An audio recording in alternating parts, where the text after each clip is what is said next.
Assalamualaikum warahmatullahi wabarakatuh. Waalaikumsalam warahmatullahi wabarakatuh. Alhamdulillah, wassalatu wassalamu ala sayyidina Rasulillah, sayyidina wa maulana Muhammad ibn Abdullah wa ala alihi wa sahbihi wa mawala. La haula wa la quwwata illa billah, amma ba'd. Bapak-bapak, ibu-ibu, saudara-saudara kaum muslimin rahimakumullah. Sudah menjadi keyakinan dalam kehidupan kita bahwa segala yang ada permulaannya tentu akan ada penghabisannya. Setiap yang punya awal mesti akan punya akhir. Tidak ada keabadian dalam kehidupan dunia ini. Semuanya datang dan pergi silih berganti, berubah oleh pergeseran masa dan pertukaran waktu.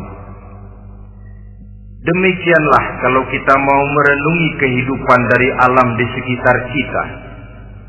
Sejak dari kehidupan tumbuh-tumbuhan, binatang, sampai kepada kehidupan kita, makhluk bernama manusia. Lihatlah kita manusia misalnya.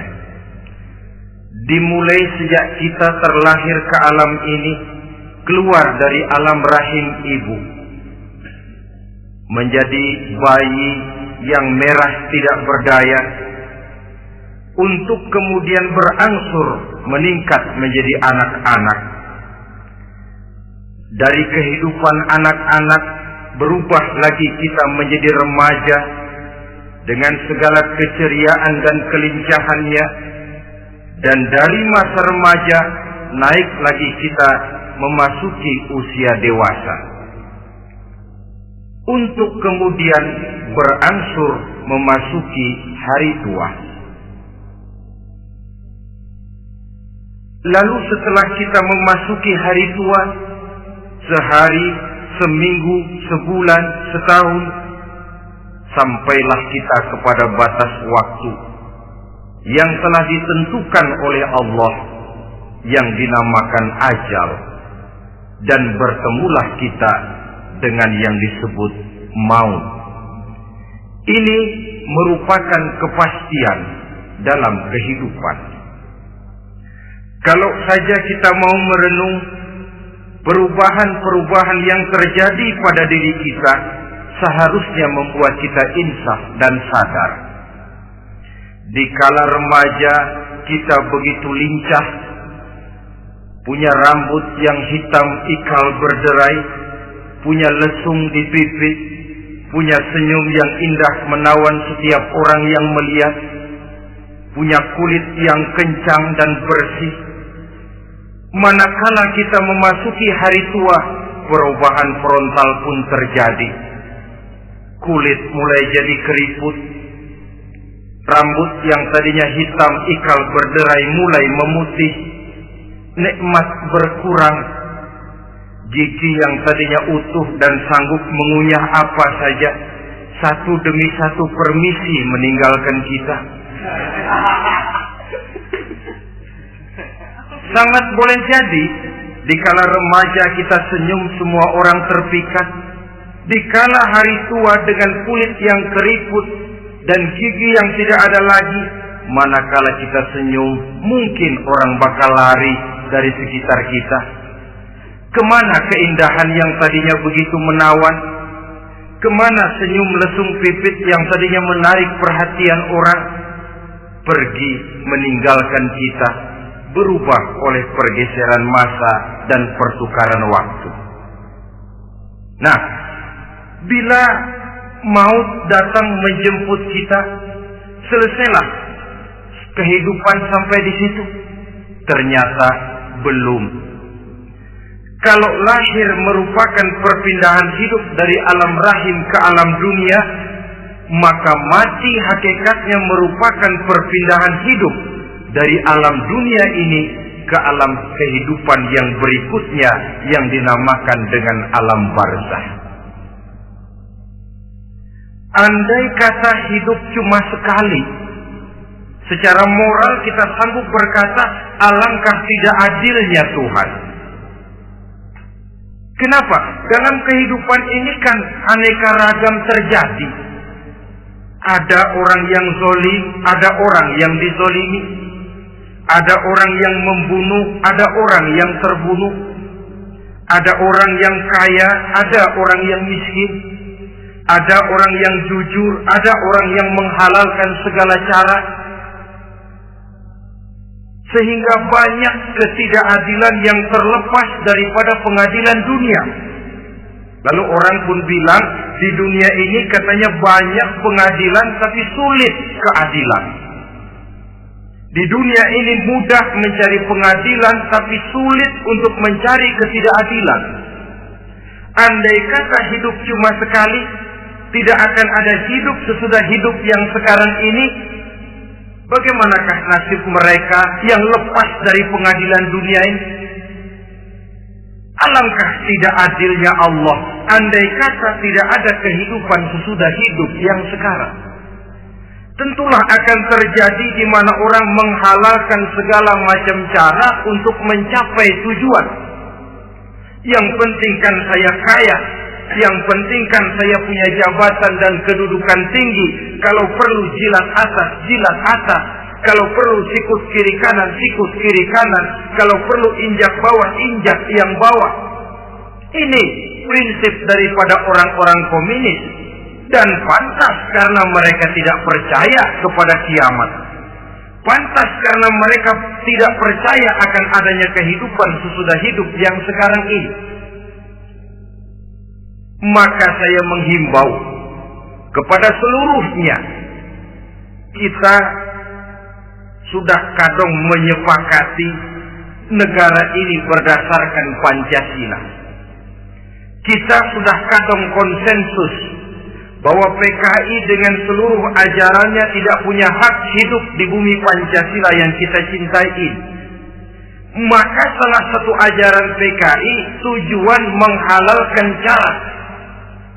Kita orang Indonesia yang berbudi pekerti luhur, yang punya nilai budaya tinggi, janganlah sampai mencaci PKI, membubarkan PKI, mengutuhkan PKI, tapi dalam kehidupan sehari-hari prakteknya prinsip komunis kita pakai.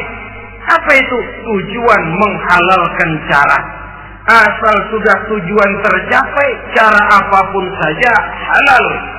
Itu pandangan hidup orang yang tidak percaya kepada adanya hari akhirat.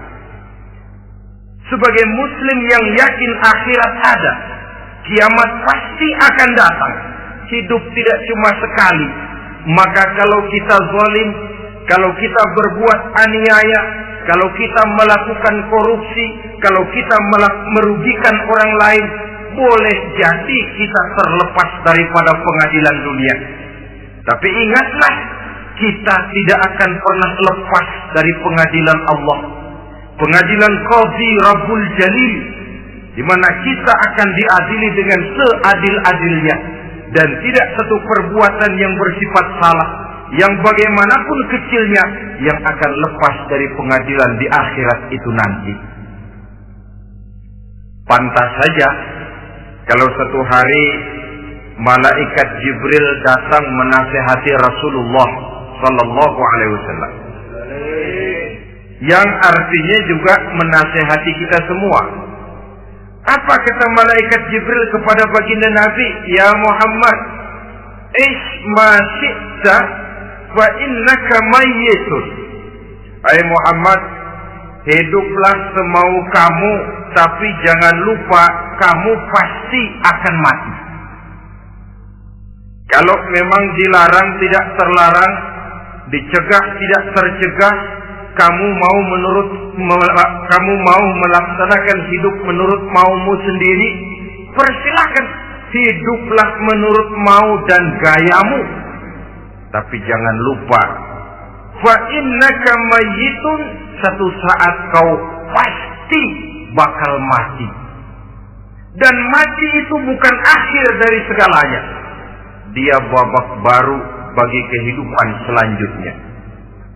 Silakan hidup menurut maumu, tapi jangan lupa kau pasti akan mati. Wa'mal ma syi'ta fa innaka majziyun bih. Kerjakan apa saja yang kamu mau. Kalau kau mau menghalalkan segala macam cara, persilahkan halalkan segala macam cara.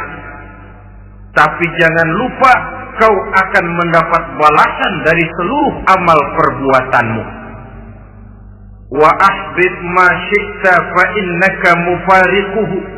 Dan cintailah apa saja yang mau kau cintai. Kau cintai anak istrimu, silahkan. Kau cintai harta bendamu, tafadhal. Kau cintai tanah airmu, kau cintai pangkat dan jabatanmu, persilahkan. Tapi jangan lupa, fa innaka mufariquhu. Kau pasti akan berpisah dan akan meninggalkan segala yang kau cintai itu. Apa artinya ini buat kita? Ternyata sesudah maut datang menjemput kita, ada kehidupan sesudah hidup yang sekarang ini. Ini yang mendorong kita untuk dalam kehidupan di dunia ini tidak melakukan prinsip saenake dhewe, semaunya sendiri saja, asal perut kenyang, asal pangkat tinggi, asal harta dapat. Masa bodoh dengan merugikan orang lain, masa bodoh dengan menipu orang lain. Iku jenenge saenake dhewe. Muslim tidak diajarkan. Ingat manusia, setelah kau mati, setelah kiamat datang, kau akan dibangkitkan, kau akan dimintakan pertanggungan jawab tentang kehidupan yang sekarang ini. Saudara hadirin, oleh sebab itu kalau kita bicara soal kiamat, soal akhirat, ini memang masalah yang gaib, yang sepenuhnya tidak bisa dicernakan dengan kemampuan penalaran intelektual. Dasar di dalam membicarakan ini tidak lain adalah iman kita kepada Allah Subhanahu wa ta'ala.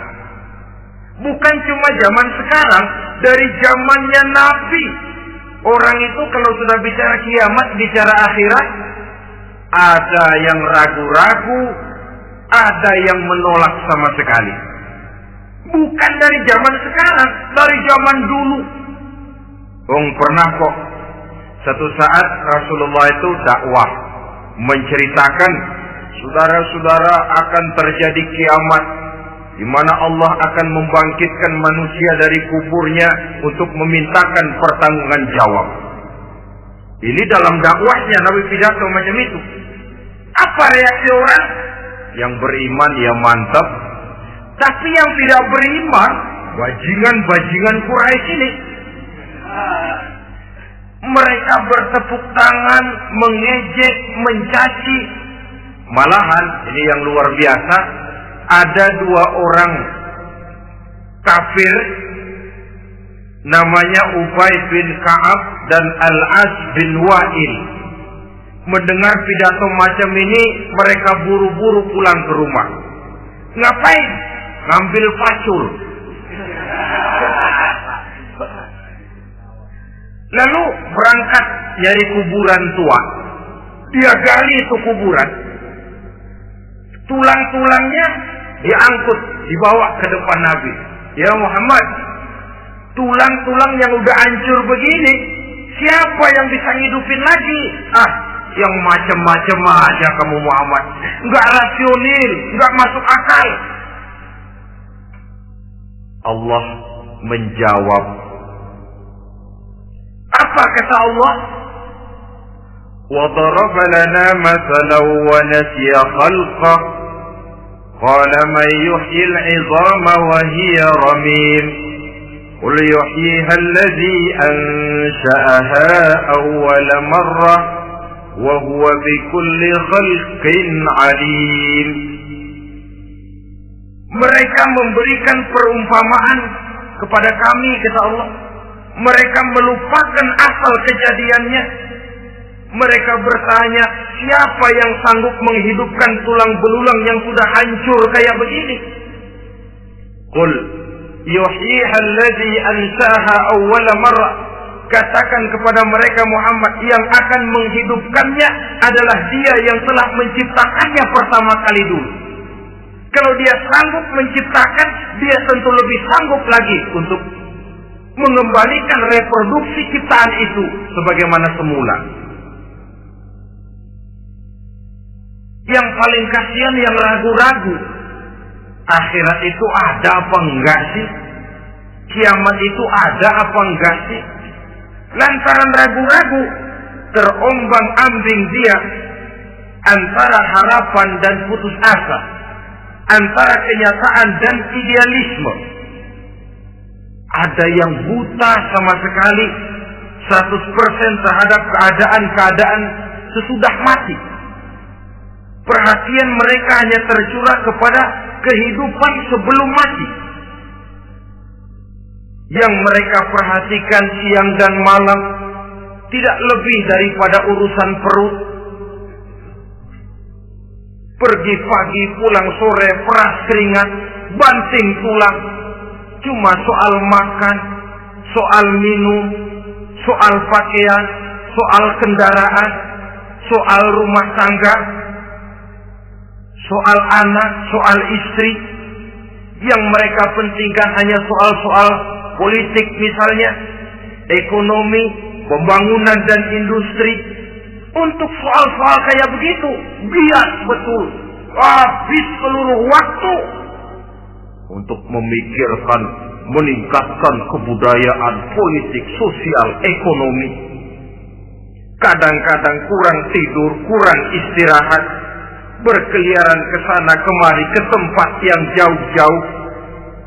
Sampai kadang-kadang terkena stres, penyakit darah tinggi, ginjal, lever, untuk memikirkan hal-hal yang semata-mata karena dunia saja.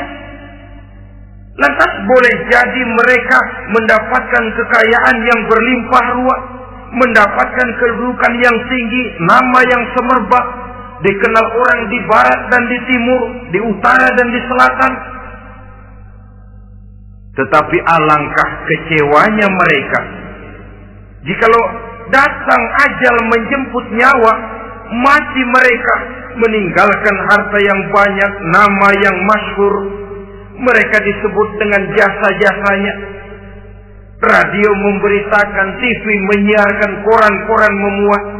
Bahkan nama mereka kadang-kadang dikenang 2-3 tahun setelah wafatnya.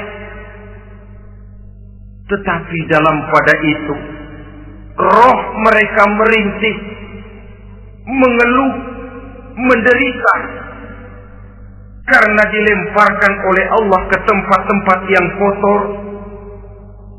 Penyesalan yang sudah tidak akan ada gunanya lagi. Saudara-saudara kaum muslimin rahimakumullah.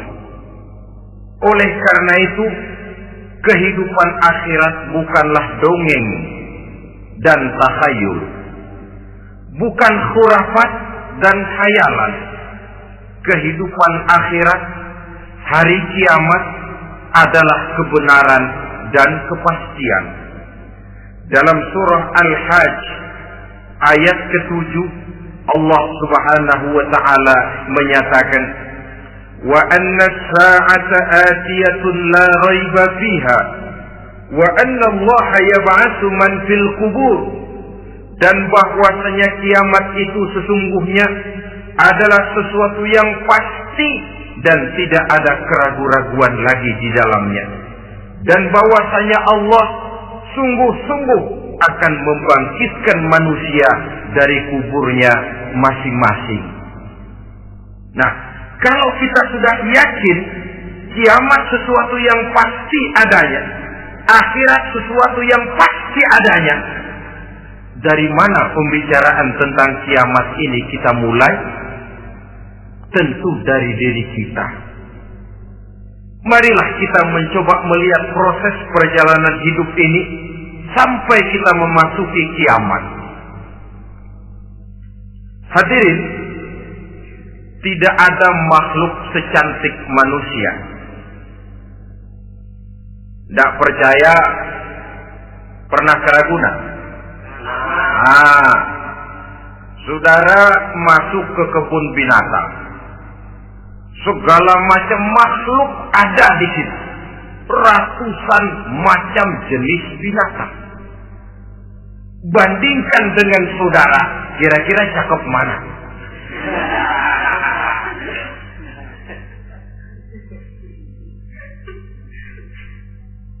Dari seluruh makhluk yang diciptakan Allah itu, manusia fi ahsani taqwim, dalam bentuk yang paling sempurna, sejak susunan biologis sampai kemampuan berpikir. Biologis kita ya Allah, diciptakan kita begini rupa. Diberikan 2 kaki untuk berjalan, 2 tangan untuk bekerja. Diberikan 2 mata, dua-duanya di depan. Pernah saudara mikir kalau mata kita yang satu di depan, yang satu di belakang?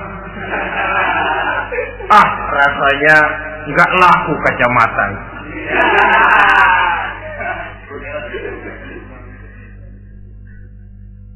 Diberikan hidung dengan 2 lubang. Tahu betul Allah ke bawah lagi lubangnya. Coba pikir kalau lubang hidung kita menghadap ke atas. Aduh, kalau musim hujan repot jagain hidung. Laqad khalaqnal insana fi ahsani taqwim. Sungguh telah kami ciptakan manusia dalam bentuk kejadian yang paling sempurna ketimbang makhluk-makhluk Allah lainnya. Nah, kesempurnaan manusia ini oleh karena hidupnya terdiri dari 2 unsur pokok. Pertama unsur jasmani dan kedua unsur rohani. Jasad dan roh. Jasad yang terlihat sekarang ini, potongan saudara yang ngejedok di depan saya ini jasad saudara. Ini yang berasal dari saripati makanan yang dimakan oleh bapak ibu kita. Lalu hasil kerjasama yang baik antara ibu dengan bapak, terwujudlah kita. Kalimat langsungnya jasad ini berasal dari tanah yang tadi berubah dari bayi, remaja, dewasa, meningkat hari tua.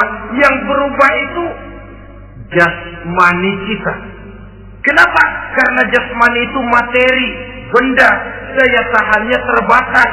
Dia berubah oleh pergeseran masa dan pertukaran waktu. Apa ada orang makin tua makin cakep? Jasmani oleh karena dia materi, dia berubah oleh pergeseran masa dan pertukaran waktu. Nah, yang menyebabkan jasmani itu bergerak karena ada roh di dalamnya.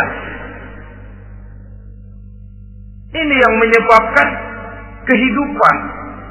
Ini yang menjadi sumber kehidupan, pusat kesadaran dan pengertian dalam kehidupan manusia. Tanpa roh dalam diri kita, maka jasad kita pernah lihat orang mati. Itu kalau orang mati, coba perhatikan. Apanya yang kurang? Kupingnya masih ada, tapi sudah tidak sanggup mendengar. Matanya masih lengkap, tapi tidak mampu melihat. Jangankan melihat, terbuka saja tidak. Mulutnya masih ada, tapi sudah tidak bicara lagi. Telinganya cukup, tapi tidak sanggup mendengar. Kakinya lengkap, tapi tidak mampu lagi berjalan. Apa penyebabnya itu? Ternyata jasmani kita, jasad ini, manakala sudah ditinggalkan oleh roh, dia tidak akan bisa berdaya apa-apa. Tidak mampu berjalan, tidak pula berbuat, tidak pula bekerja apapun saja. Saudara-saudara, dua-duanya punya kebutuhan. Jasmani ada kebutuhannya, rohani pun ada kebutuhannya. Jasmani yang jelas perlu makan, perlu minum, perlu tidur, perlu pakaian, dan sebagainya. Nah, apabila saat berpisah datang, ajal sampai, berpisahlah roh dan jasad. Dan itulah yang dinamakan dengan maut. Jadi, apa sih mati itu? Mati adalah berpisahnya roh dengan jasad. Sebab itu Islam sangat menganjurkan kita untuk banyak-banyak mengingat mati. Bagaimana caranya mengingat mati? Pertama, mati itu kan pasti. Kira-kira yang hadir di sini ada yang nggak mati nggak kira-kira? Semuanya bakal mati kan? Berani? Sekarang mau? Saudara, sebenarnya kalau kita merenung lebih jauh, orang itu tidak perlu takut mati. Walaupun tidak boleh terlalu berani menghadapi mati. Karena bagaimanapun takutnya kita kepada mati, toh dia pasti datang. Bagaimanapun beraninya kita mati, kalau belum ajal, dia tidak mati juga. Jadi Muslim itu kan harus berani menghadapi hidup dan tidak takut menghadapi mati. Mati adalah sesuatu yang pasti. Muslim dianjurkan banyak-banyak mengingat mati dalam kehidupan. Caranya bagaimana? Pertama, berziarah nengokin teman yang sakit. Ya? Suka nengokin teman yang sakit enggak? Oh, itu pahalanya kata Nabi. Menengok orang yang sedang sakit lebih afdal daripada sholat sunnah 1000 rakaat. Apa pernah saudara sembahyang sunnah sampai 1000 rakaat? Nengokin orang sakit pahalanya lebih afdal daripada itu. Kenapa menengoki orang sakit mengingatkan kita kepada mati? Iya ya, ini teman saya yang kemarin segar banget, bercanda sama saya, ketawa sama-sama, sekarang terbaring tidak berdaya. Hilang kemampuannya, hilang keceriaannya, sakit. Iya kalau sembuh, kalau aja. Iya sekarang giliran dia, kalau jatuh ke saya. Lalu menghibur teman dengan kata-kata yang enak, yang akan mendatangkan sugesti supaya dia cepat sembuh. Jangan nengokin orang sakit, jujur.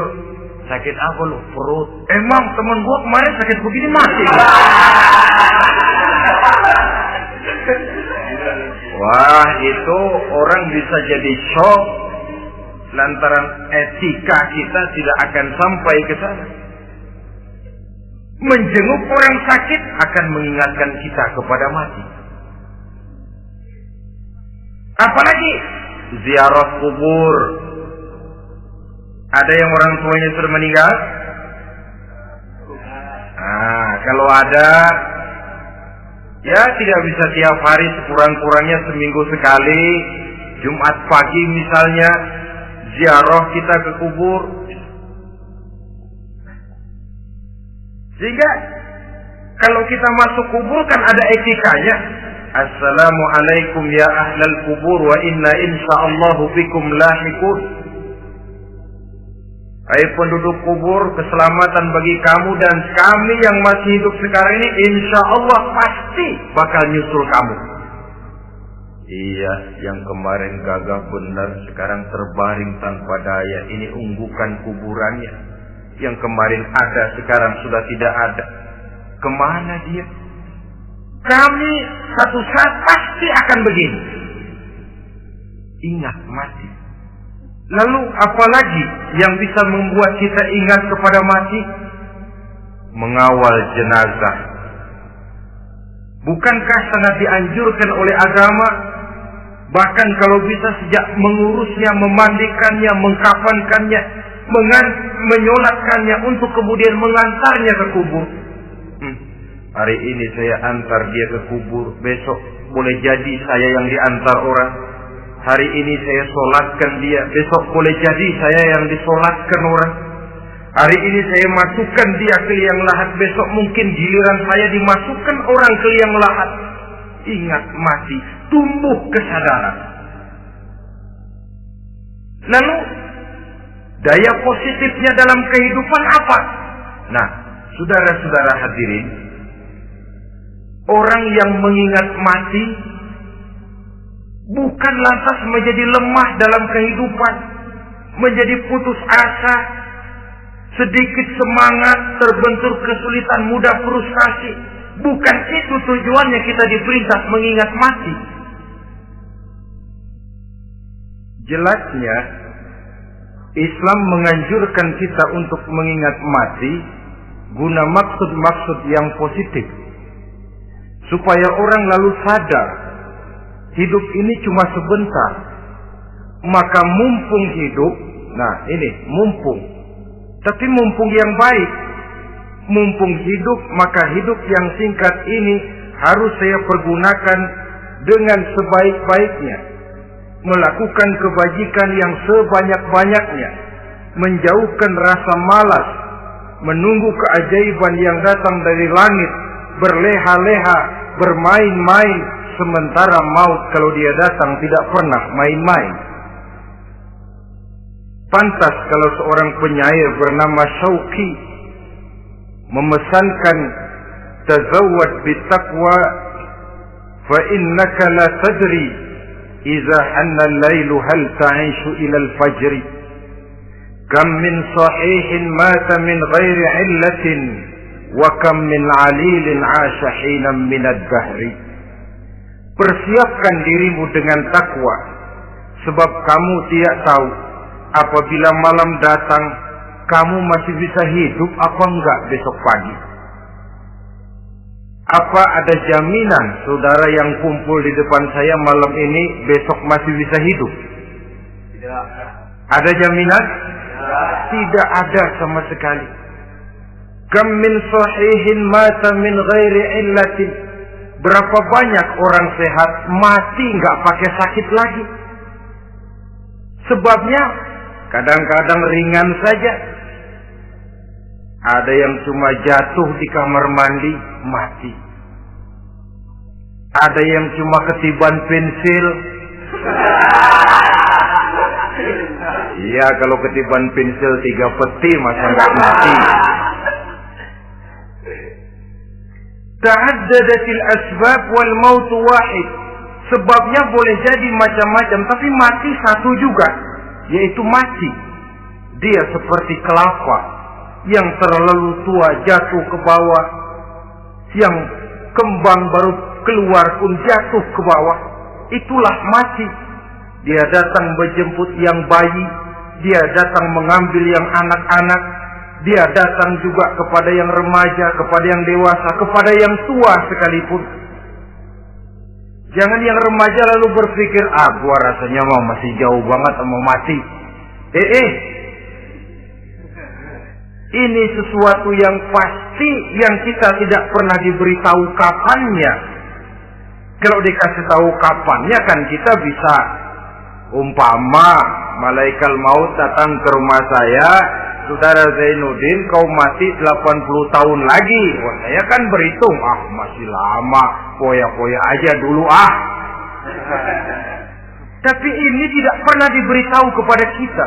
Lantaran tidak diberitahu itulah kita perlu bersiap-siap dengan selalu mengingat-ingat mati yang mendorong kita untuk berbuat positif. Satu contoh peringatan mati yang mendatangkan positif pada peristiwa ketika turun perintah hijrah. Ketika di Mekah sudah terpepet turun perintah hijrah. Ini sahabat yang berangkat hijrah, jangan dikira semua bulat hati. Ada yang mikir, Kalau saya hijrah berangkat dari Mekah ke Madinah, nanti di tengah jalan dicegat oleh kafir Quraisy lalu dibunuh, mati saya. Takut mati. Allah peringatkan, kullu nafsin za'iqatul maut. Kamu disuruh hijrah saja takut mati, padahal kamu tahu semua yang hidup bakalan mati. Diam saja di Mekah mati, hijrah ke Madinah pun akan mati. Mendengar ayat ini, Sayyidina Umar bin Khattab seperti dibakar semangatnya. Kalau sebagian sahabat hijrah sembunyi-sembunyi, beliau mau hijrah itu malah bajingan Quraisy dikumpulkan ke Ka'bah. Pidato, ya ma'syar Quraisy, dedengkot Quraisy, dengerin. Besok pagi yang namanya Umar bin Khattab mau hijrah dari Mekah ke Madinah. Siapa yang kepengen kepalanya berpisah dengan badannya, persilahkan cegat Umar di jalanan. Besok dengan tenang dia berangkat hijrah, gak ada yang berani nyegat. Tuh Quraisy juga barangkali mikir, gue ngapain nyegat penyakit. Begitu ingat mati, timbul semangat juang, timbul semangat berbuat. Ini ingat mati yang positif, bukan yang melemahkan semangat. Dah jangan kerja rajin-rajin dah, lu bakalan mati. Ini ingat mati yang salah patah. Ingat mati seharusnya mendorong manusia untuk berbuat lebih tekun. Allah memberikan peringatan, Qul innal mauta allazi tafiruna minhu fa innahu mulaqikum. Katakan, maut yang kamu akan melarikan diri daripadanya, yang kamu takuti benar dia pasti akan datang menjemput kamu. Saudara-saudara hadirin yang saya hormati, datangnya memang tidak kita harapkan yang namanya maut. Tapi sekali dia datang, tidak ada pintu tempat kita lari. Dia memang tidak pernah kita undang. Tapi sekali dia datang, mengetok pintu, kekuatan apa yang bisa menolak? Dia sebuah tanda seru dalam kehidupan. Apa yang menyebabkan orang takut mati?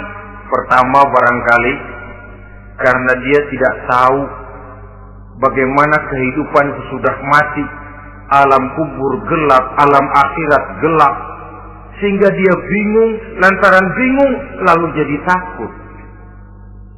Yang kedua boleh jadi oleh bayangan-bayangan dosa yang pernah dia kerjakan di dunia ini.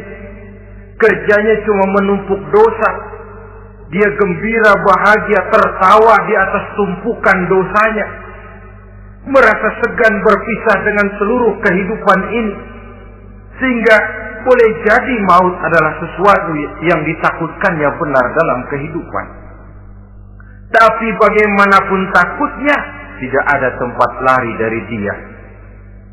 Dalam ayat lain Allah jelaskan, Aynama takunu yudrikumul mautu walau kuntum fi burujim musayyada.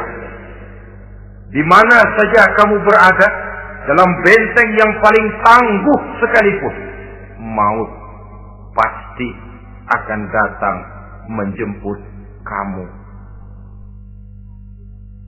Nah, bagaimana caranya maut datang menjemput kita? Bila datang dia, sang malaikat pencabut nyawa, malaikat Israel namanya, hendak mengambil ruh kita. Dalam suasana macam begitu, di akhir kehidupan dunia, dalam berhadapan dengan sakaratul maut, terbagilah manusia dalam dua bagian besar. Pertama, yang menghadapi sakaratul maut itu dengan husnul khatimah,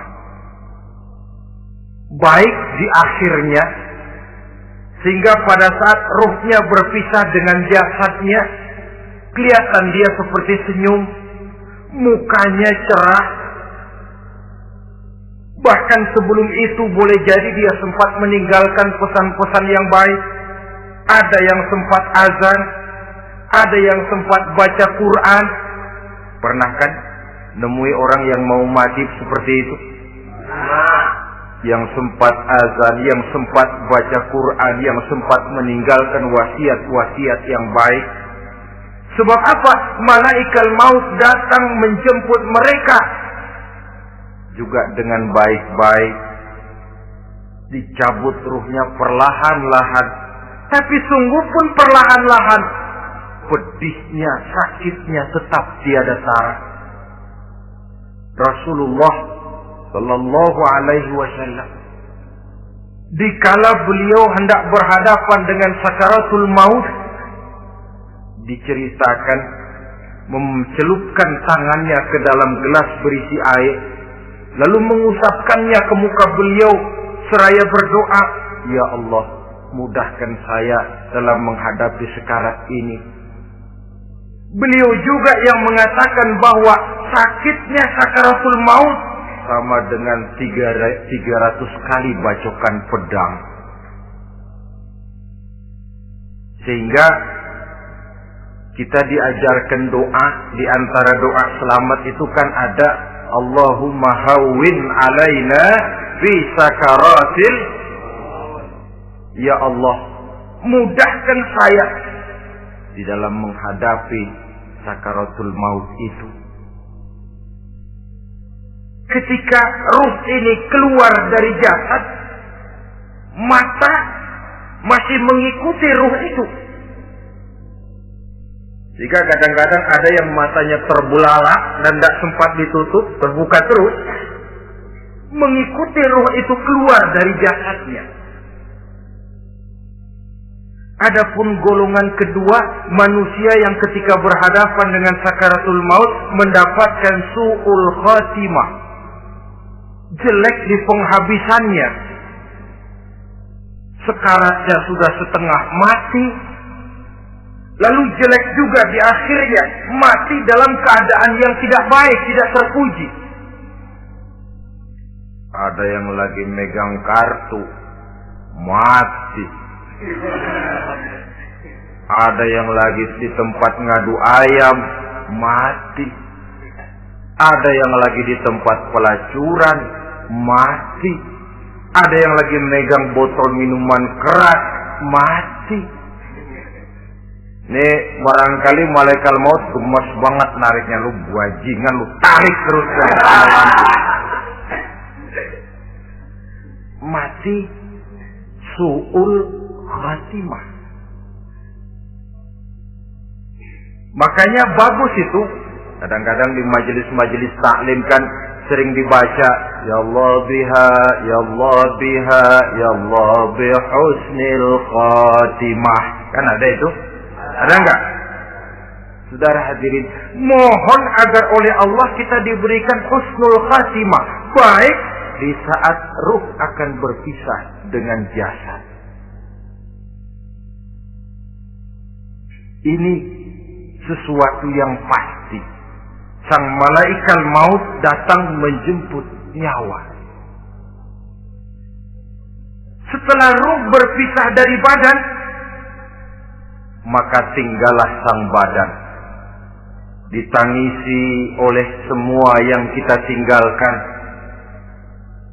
Sehingga kepada putrinya Fatimah, ketika malaikat maut datang hendak menjemput baginda Nabi, beliau berkata kepada anaknya, Fatimah, kamu tahu siapa yang datang? Saya tidak tahu, Bapak. Yang datang, Fat, hadimul lazat. Itu dia yang menghancurkan seluruh kesenangan dunia. Wa qati'u syahwat, yang memisahkan kita dengan seluruh yang kita cintai. Dia malaikat maut, Pak. Manakala jasad sudah ditinggalkan oleh ruh, itulah yang dikerubungi orang. Anak menangis, istri menangis, orang tua bersedih, teman-teman merasa kehilangan, menangisi jasad.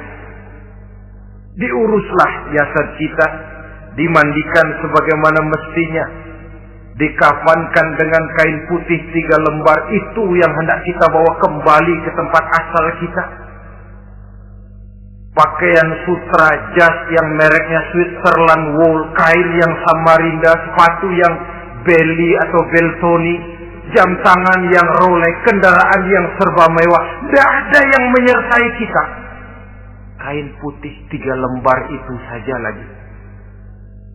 Demi setelah dikafankan, dibujurkan kita menghadap ke arah kiblat, orang banyak pun datang menyolatkan kita dengan 4 takbir, diiringi dengan doa. Lalu upacara pelepasan, berangkat kita meninggalkan anak, istri, suami, kampung halaman, tanah air, bahkan alam dunia ini. Selamat tinggal alam dan seluruh isinya. Tinggallah yang tinggal. Saya akan kembali ke tempat asal dari mana saya datang, untuk kembali mempertanggungjawabkan seluruh perbuatan saya dalam kehidupan ini. Manakala upacara pelepasan selesailah sudah, dimasukkan kita ke keranda jenazah, digotong orang, bismillah wa ala millati rasulillah, dibawa ke tempat peristirahatan terakhir katanya. Padahal dulu kalau mau kita istirahat, ke villa lah kita, ke Bali lah kita, ke Hong Kong lah kita, ke tempat-tempat tamasya yang indah. Oh, rupanya akan sampai juga perjalanan menuju tempat peristirahatan terakhir, yang luasnya tidak akan lebih dari 2 kali 1 meter. Diusung orang kita, diantarkan orang banyak. Manakala sampai ke atas liang lahat, pengusung jenazah dibuka, diturunkan kita ke liang lahat, dibaringkan. Gumpalan tanah akan jadi bantal kita. Muka dibuka, dihadapkan ke arah kiblat. Setelah itu ditutup liang lahat kita dengan kayu. Masih belum kurang, diuruh dengan tanah. Yang menguruh orang-orang yang tadinya mencintai kita, menyayangi kita. Tapi ketika jasad sudah ditinggalkan ruh, habis rupanya cintanya. Coba jasad kalau sudah ditinggalkan ruh, 3 hari aja di rumah serem. Ya mayit, siapa yang betah nemenin mayit?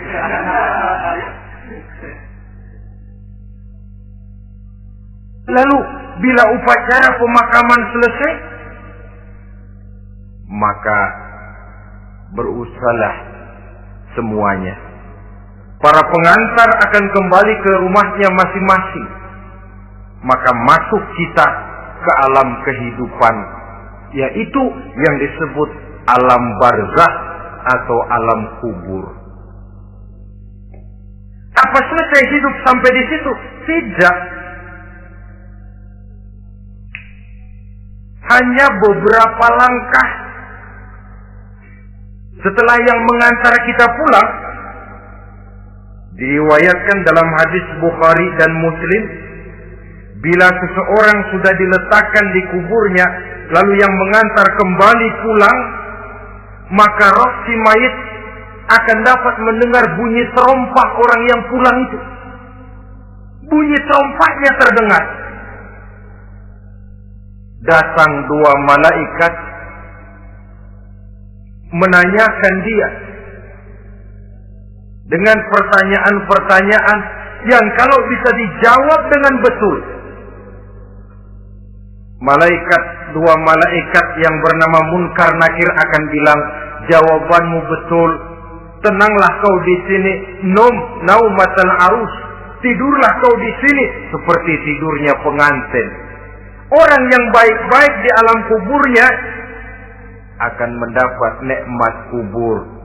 Sehingga masa penantian yang lama, sebab jangan lupa, kita masuk ke kubur itu kan menunggu sampai datangnya hari kiamat.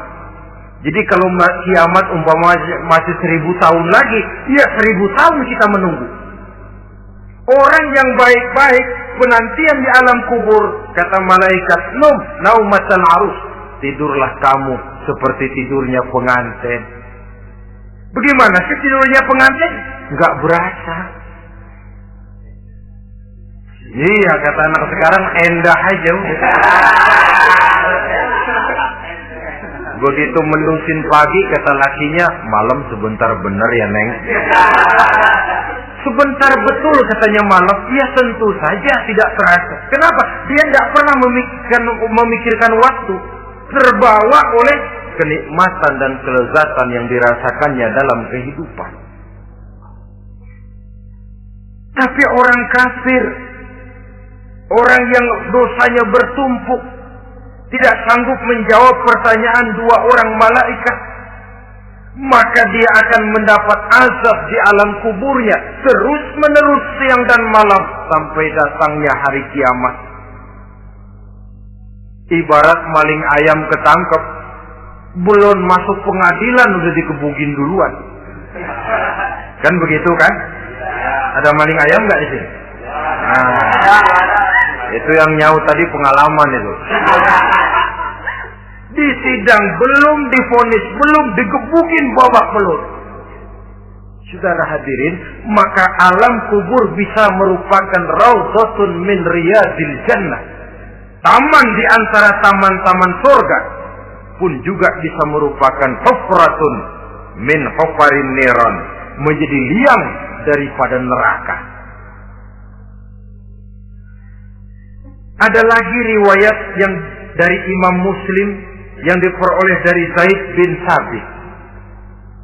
Zaid bin Sabit cerita, satu hari kami bersama Rasulullah sallallahu alaihi wasallam berada dalam kebun kepunyaan Bani Najjar. Rasulullah sedang duduk di atas keledai. Tiba-tiba entah bagaimana itu keledai terkejut, kaget, berontak, hampir Rasulullah jatuh.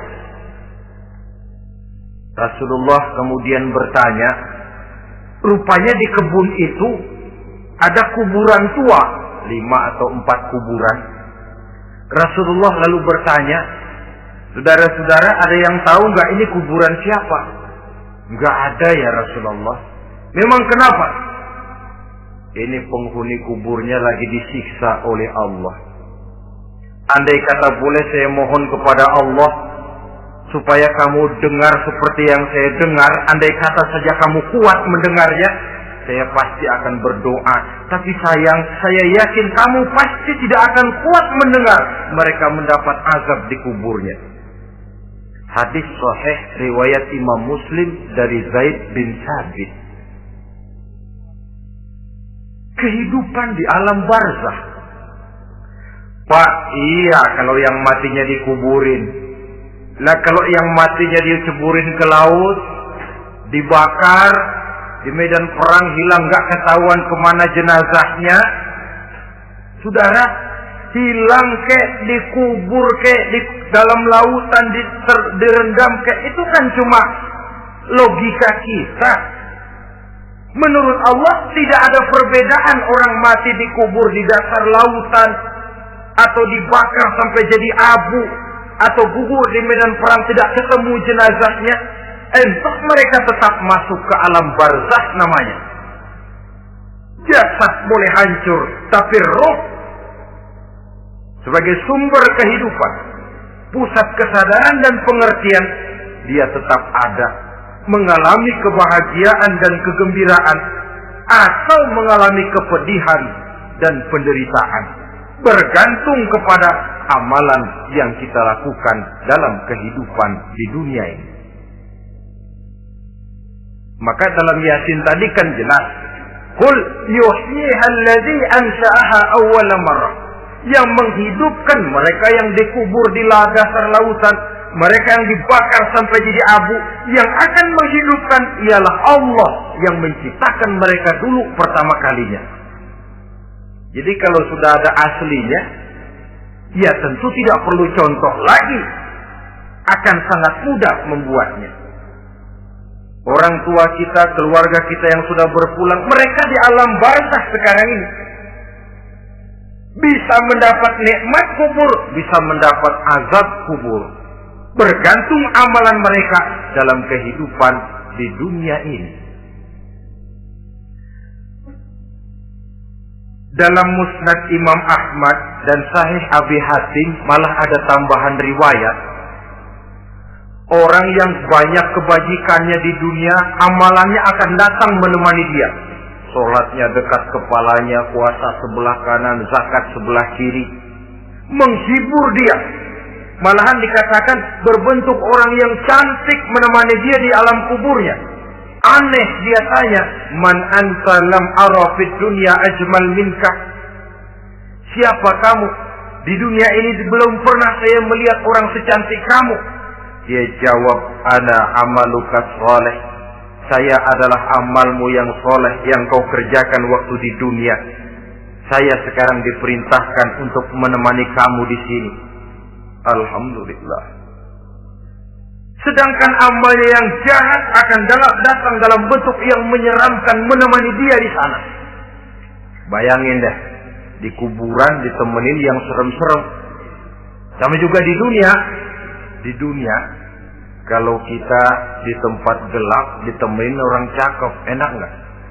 Wah, pengalaman. Tapi coba bayangin, sudah tempatnya gelap, yang nemenin jelek nggak ketulungan, gerah kita. Nah, saudara hadirin yang saya hormati, lalu bagaimana tempat arwah-arwah yang sudah kembali menghadap Allah yang disebut mustaqarrul arwah itu? Macam-macam tingkatannya sesuai dengan profesi dan amalannya waktu di dunia. Ada roh-roh itu yang setelah pisah dengan jasad, artinya mati, ditempatkan di tempat yang disebut a'la iliyin, tempat yang tertinggi. Siapa ini? Arwahnya para nabi dan para rasul. Ini fi a'la iliyin, di tempat yang tertinggi. Arwahnya para nabi, arwahnya para rasul. Dan karena kita bukan nabi, bukan rasul, ya jangan mimpi dapat tempat fi a'la iliyin. Kecuali kalau Allah menghendaki, itu hak prerogatif Allah. Tapi kan tidak adil kalau Allah melakukan itu. Ini kelompok roh-roh yang masuk golongan fifth. Wah, the first class. Para nabi, para rasul. Lalu ada pula roh-roh itu yang setelah pisah dengan jasadnya diumpamakan seperti burung-burung hijau yang berterbangan di perkebun-kebunan surga. Roh siapa mereka ini? Rohnya para syuhada, orang-orang yang mati syahid gugur membela agama. Nah, ini bedanya orang mati syahid dengan pahlawan, ya. Apa bedanya syuhada dengan pahlawan? Kalau syuhada, orang yang gugur membela agama, niatnya karena Allah, mati syahid. Kalau pahlawan, orang yang gugur membela negara, orang yang dianggap berjasa kepada pemerintah. Klimaksnya, kalau orang mati syahid, jelas surga. Tapi pahlawan, belum tentu surga. Kenapa?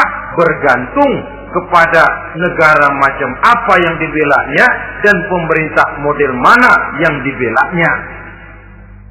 Di negara-negara komunis misalnya, banyak nggak pahlawan? Dengan sekian tanda jasa yang mati di medan perang dan sebagainya. Kira-kira pahlawan komunis masuk surga nggak? Ya, kalau pahlawan komunis masuk surga, kita nggak kebagian kapling di surga barangkali. Inilah bedanya pahlawan dengan orang mati syahid. Kemudian ada pula roh itu yang tertahan di pintu surga. Tertahan di pintu surga. Ini seperti tadi, orang yang mati syahid tapi masih ada kaitan di dunia. Rasulullah pernah ditanya orang, ya Rasul, kalau saya maju ke medan perang bela agama, mati syahid, apa saya masuk surga? Iya, masuk surga. Kecuali kata Nabi, kalau masih punya utang. Nah, tertahan di pintu surga. Ada pula roh itu yang tertahan di alam kuburnya. Ini umumnya seperti tadi itu. Ada mempunyai dosa, mempunyai kesalahan, sehingga merasakan azab kubur. Ada juga roh itu yang tertahan di permukaan bumi. Mereka yang dalam hidup selalu menumpuk dosa-dosa yang besar, meninggal sebelum keburu untuk bertaubat. Saudara hadirin yang saya hormati, inilah yang kita khawatirkan. Sebab jikalau pada saat roh sudah datang, jikalau saatnya roh datang berpisah dengan jasad, menemukan sakaratul maut, saat itu taubat sudah tidak akan ada gunanya lagi. Masuk ke alam kubur, mendapat azab kubur, sampai datangnya hari kiamat. Berapa lama di alam kubur ini? Menunggulah kita sampai datang saatnya kiamat. Nah, saudara-saudara, apa tanda-tanda hari kiamat? Kapan dia akan datang? Bagaimana hal ihwal manusia pada saat terjadi kiamat? Bagaimana alam ini? Bagaimana perhitungan di padang mahsyar? Insya Allah akan saya ungkapkan pada bagian kedua dari ceramah ini. Insya Allah kita akan lanjutkan pembicaraan ini sampai kepada terminal paling akhir, surga dan neraka. Inilah saja pertemuan kita pada kesempatan kali ini. Terima kasih banyak atas segala perhatian. Mohon maaf atas segala kekurangan. Wabillahi taufiq wal hidayah. Wassalamualaikum warahmatullahi wabarakatuh. Waalaikumsalam warahmatullahi wabarakatuh. Warahmatullahi wabarakatuh. Waalaikumsalam warahmatullahi wabarakatuh. Warahmatullahi wabarakatuh. Waalaikumsalam warahmatullahi wabarakatuh. Warahmatullahi wabarakatuh. Waalaikumsalam warahmatullahi wabarakatuh. Warahmatullahi wabarakatuh.